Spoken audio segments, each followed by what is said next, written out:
Okay, welcome back to another episode of the Shack Show, and in this episode I'm going to talk about fishing bucktails, and not like how everybody else talks about fishing bucktails, but more very specifically to how I personally fish bucktails and when I do. There's so many great videos out there on where you should be fishing bucktails and how you should be fishing bucktails, but the one thing that I don't see a lot of is fishing bucktails off the rocks. And the reason for that is for a lot of people, especially beginners to fishing with bucktails, you snag a lot. And even people like me who've been doing it for many years and have caught a lot of really nice bass on bucktails have also snagged and lost a lot of bucktails in the process.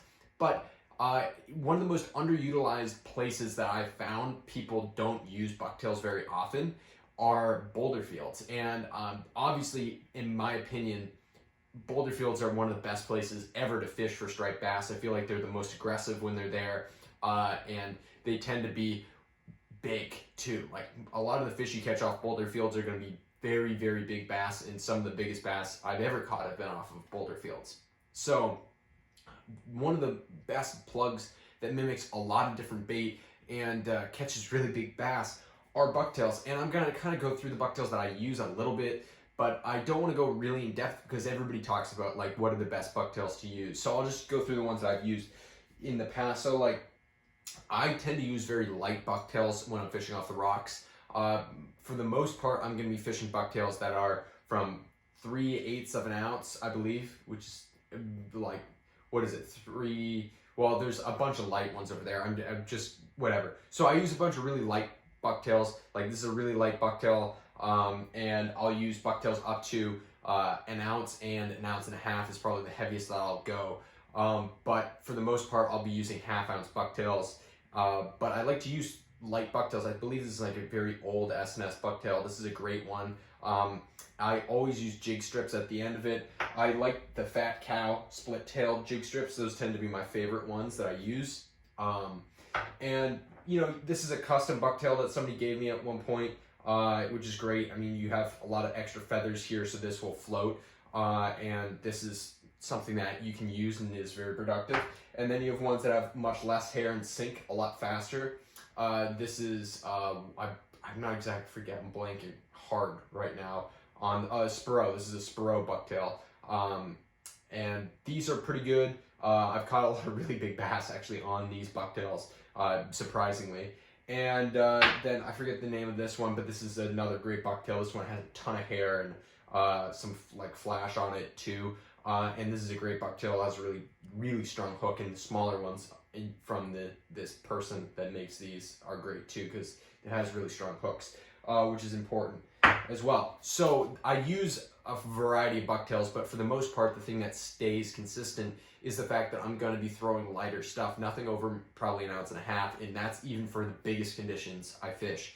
I'm talking hurricanes, you know, where you have giant, giant waves, and that's really, really big conditions for me to fish, especially off the rocks, and I won't fish any more than what I feel safe doing. And for, you know, me feeling safe, I'll still throw a bucktail at those fish. So anyway, but I will throw bucktails at the most, like the rating being the most is what I'm trying to say, during hurricanes will be an ounce and a half, and that's maxed out for me. Most of the time I'm throwing half-ounce bucktails. But for fishing in the boulder fields, what I look for is I look for a place that has a lot of white water and where the waves are crashing and sweeping through. And what I try to do is I try to find a bucktail where I can cast it into that white water and let it sink down and float and kind of drift along. So I'm not really even reeling that much. A lot of my hits will actually come on the drop from the bucktail.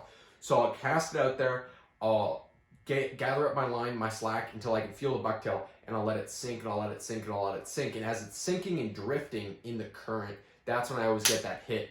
And then generally those are where I find my bigger bass. A lot of the time when you have these huge waves coming and there's peanut bunker or something like that in the water, there's been some of my best days ever where I'm casting out there and I'm getting bass every cast in these really big surf, and I'm not even hardly reeling. I'm just casting out there and letting it sink. When I do feel it hit the ground or the bottom, I twitch it really hard and I try to pop it off the bottom. And generally, if you twitch it off the bottom, you'll get a strike too. If not, I reel pretty steady speed and try to keep it off the bottom of the water while trying to get it as close as possible. And it is a dance trying to find that happy medium of being glued to the bottom but not getting caught in the rocks. And it definitely helps a lot when you have a lighter bucktail, because this can get down into the rocks, but it won't, for the most part, get caught as much as a heavier bucktail will. So I'm able to kind of pop it up through bubbleweed and boulders, and I don't really have to deal with getting snagged too often. So that's why I like throwing lighter bucktails. And as I'm drifting it through that area, I'm trying to give it every opportunity to float in front of a bass and to have it eat. One day in particular, there was actually 2 days in a row of this, where there was these unbelievably big waves and they're crashing over these boulders, and there's a lot of wave sweep. And it was around like a new or a full moon, and I was throwing my, I believe it was an ounce bucktail out there, and it was landing in the water and it was getting shot through this area because there's an unbelievable amount of current. But I was getting hookups almost every single cast. Actually, I think it was a half-ounce bucktail. And I was getting hookups every single cast. I was casting it out there, thing would sink, and it was immediately like you'd feel this tap on the top of your rod, you'd be into these fish. And they're all solid fish. I mean, a lot of those bass were between 28 and 34 inches. And then all of a sudden there's one that was like a 39 that I got. And then I hooked one after that, which was probably 35 pounds. And I hook into this fish and I'm fighting him and fighting him and fighting him. And it was just such strong current. And I finally get him up on the surface, and I see this solid fish up on the surface, and it's just wallowing all over the place, huge tail. And then it gets back down, and it gets down in the surf, and it must have just hit a rock perfectly because it snapped my line. And which is really a bummer because it was a super, super nice fish. But I've caught some really big bass on plugs, on the bucktails. I've gotten some up to low 40s on bucktails. And it's one of those plugs that I feel most confident with fishing during the day. You can fish them at night, and they do very, very well at night.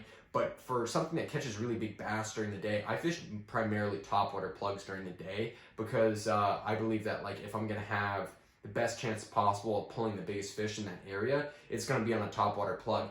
And then if I'm not throwing topwater plugs, I'm going to be throwing bucktails most of the time during the day. I mean, yeah, soft plastics are great as well, but bucktails are one of my favorites for pulling big bass during the day. And this goes for even when it's sunny out, throwing a small bucktail into where, there's a little bit of waves breaking and you have a little white water, and those bass are going to still be there, and you can really fish a spot well by dropping a plug down right in front of the fish, and then it moves right in front of its face, and it's going to be forced to eat it. So that's why I really love fishing bucktails. They're one of my favorite of all time plugs to fish during the day in boulder fields in particular. I wanted to talk about that specifically for boulder fields and how I use them, because I think it's something that's not been talked about a lot. So I hope you guys enjoyed this video. I have a ton more content to come, both of me actually fishing and more of these videos. So I hope you guys enjoyed, and if you did, please like and subscribe. It really helps me out, and I'll see you next time.